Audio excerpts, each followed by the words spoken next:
Hello dear students. Last class में हमने oxidising agent, reducing agent determine करना सीखा था और उसका एक ये मैंने क्वेश्चन आपको दिया था। चलिए इसका आंसर देख लेते हैं। तो इस क्वेश्चन में यहाँ पर अगर आप ध्यान देंगे, जिंक मेटल का ऑक्सीडेशन स्टेट कितना है, 0, और यहाँ राइट साइड में +2। और यहाँ पे HNO3 में नाइट्रोजन का ऑक्सीडेशन स्टेट कितना है, 5, और राइट साइड में यहाँ पे NO2 में नाइट्रोजन का ऑक्सीडेशन स्टेट कितना है, 4। तो यहाँ पर जिंक देखिए 0 से +2, तो एक इक्वेशन आपकी बन जाएगी Zn से ZnNO3 ट्वाइस की। ठीक है, जहाँ पर जिंक क्या हो रहा है, ऑक्सीडाइज हो रहा है। तो ये रिएक्शन क्या है, ऑक्सीडेशन रिएक्शन है। This reaction is known as oxidation reaction. और जिंक देखिए इटसेल्फ ऑक्सीडाइज हो रहा है, तो दूसरों को क्या करेगा, ये रिड्यूस करेगा। तो ये एक रिड्यूसिंग एजेंट हो जाएगा। ऐसे ही यहाँ पर आप HNO3 की इक्वेशन को अगर ध्यान देंगे, तो HNO3 चेंज हो रहा है किस में, NO2 में।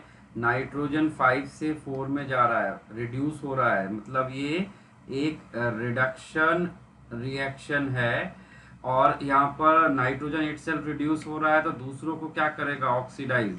तो यहाँ पर ये ऑक्सीडाइजिंग एजेंट है। ठीक है, तो इस तरह से हम लोग oxidising agent, reducing agent, oxidation, reduction, half cell reaction लिख सकते हैं।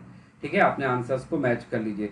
चलिए इसके बाद हमें आज नेक्स्ट चीज जो सीखनी है वो क्या है, टाइप्स ऑफ रिडॉक्स रिएक्शन।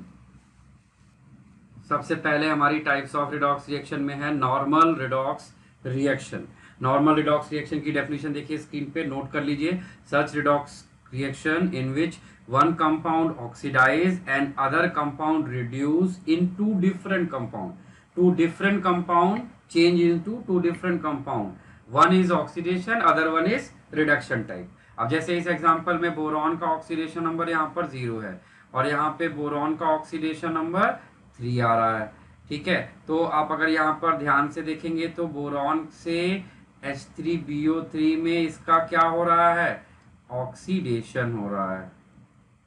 ठीक है, और यहाँ पर देखिए नाइट्रोजन +5 से +4 में जा रहा है, तो यहाँ पर HNO3 का NO2 में क्या हो रहा है, रिडक्शन हो रहा है। ठीक है, तो एक ही कंपाउंड में देखिए एक अलग कंपाउंड में ऑक्सीडाइज और एक डिफरेंट कंपाउंड में रिड्यूस हो रहा है। तो इस तरह की रिडॉक्स रिएक्शन को हम बोलते हैं नॉर्मल रिडॉक्स रिएक्शन। ठीक है, चलिए इसके बाद हमारे पास नेक्स्ट रिएक्शन है हमारी intramolecular redox reaction. Such redox reaction in which two different element of same compound oxidize and reduce in two different compound respectively known as intramolecular redox reaction। For example, जैसे यहाँ पे KClO3 में Cl का oxidation number देखिए कितना है, 5, और oxygen का कितना है, -2। तो यहाँ पर Cl का कितना होगा, -1, और यहाँ पे ऑक्सीजन का कितना होगा, 0। तो आप यहाँ पर ध्यान से देखेंगे ये जो Cl है चेंज हो रहा है किस में, KCl में, और +5 से -1, तो क्या हुआ है, इसका रिडक्शन हुआ है। ठीक है, और वहीं पर अगर आप ऑक्सीजन को देखेंगे, जो ऑक्सीजन यानी O2 में चेंज हुआ है -2 से 0, तो इसका क्या हुआ है, यहाँ पर ऑक्सीडेशन हुआ है। तो कंपाउंड देखिए एक ही है बट एलिमेंट डिफरेंट है, एक एलिमेंट ऑक्सीडाइज हुआ है, दूसरा एलिमेंट रिड्यूस हुआ है। इस तरह की रिएक्शन को हम लोग बोलते हैं इंट्रामोलिक्यूलर रिडॉक्स रिएक्शन। ठीक है, चलिए इसके बाद हमारे पास नेक्स्ट है डिस्प्रपोर्शनेशन रिडॉक्स रिएक्शन। नोट कर लीजिए इसकी definition. Such redox reaction in which same element of same compound oxidize as well as reduce in two different compounds known as disproportionation reaction। For example जैसे यहाँ पे bromine देखिए, यहाँ bromine का oxidation state क्या है, 0 है, और राइट हैंड साइड पे ब्रोमीन का NaBr में ऑक्सीडेशन स्टेट -1, और यहाँ पर इसका ऑक्सीडेशन स्टेट +5 है। तो ब्रोमीन ही देखिए, यहाँ पर ब्रोमीन ही रिड्यूस हो रहा है, ब्रोमीन ही ऑक्सीडाइज हो रहा है। कंपाउंड भी एक है, एलिमेंट भी एक है।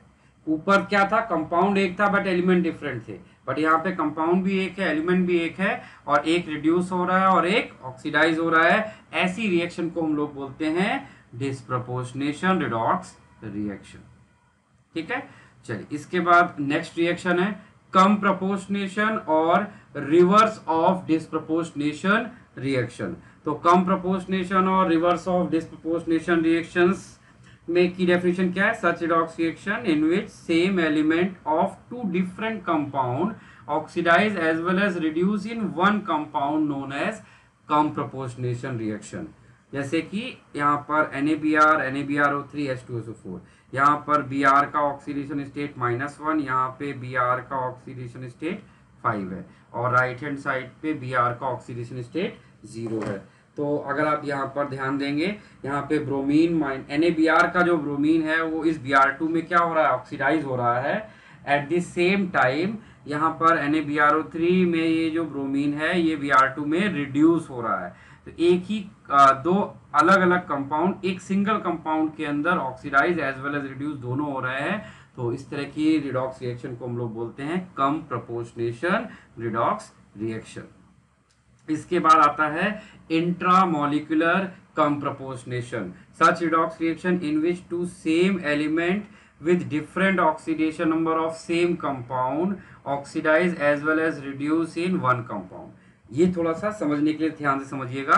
यहाँ पर नाइट्रोजन देखिए, यहाँ पे एक नाइट्रोजन -3 का है और एक नाइट्रोजन +3 ऑक्सीडेशन स्टेट का है और राइट हैंड साइड पे जो नाइट्रोजन है वो 0 है। तो कंपाउंड एक है, एलिमेंट एक है, बट उनके सिर्फ ऑक्सीडेशन नंबर डिफरेंट है। तो एक ऑक्सीडेशन नंबर क्या हो रही है? रिड्यूस हो रही है। और एक ऑक्सीडेशन नंबर आप ध्यान से देखेंगे तो क्या हो रही है? ऑक्सीडाइज हो रही है। तो कंपाउंड के अंदर रिडक्शन और ऑक्सीडेशन दोनों हो रहा है, लेकिन इन अ सिंगल कंपाउंड दो अलग अलग ऑक्सीडेशन नंबर एक सिंगल कंपाउंड के अंदर ऑक्सीडाइज और रिड्यूस हो रहे हैं। इस तरह की रिएक्शन को हम बोलते हैं इंट्रामोलिकुलर कम प्रपोर्शनेशन रिएक्शंस। तो ये याद रखिएगा, जब हम लोग एन फैक्टर वगैरह सीखेंगे तो वहां पर हमको एक बार फिर से इन टाइप्स की जरूरत पड़ेगी। तो ये हमारे पास total 5 types of redox reactions थी, इनको आपको याद रखना पड़ेगा।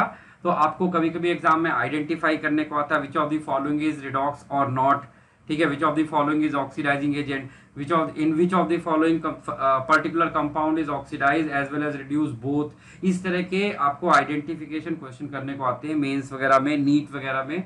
तो आपको उसके लिए अपने आप को प्रिपेयर करना होगा, ठीक है। इसके बाद हम लोग बैलेंसिंग ऑफ रिडॉक्स रिएक्शन देखेंगे।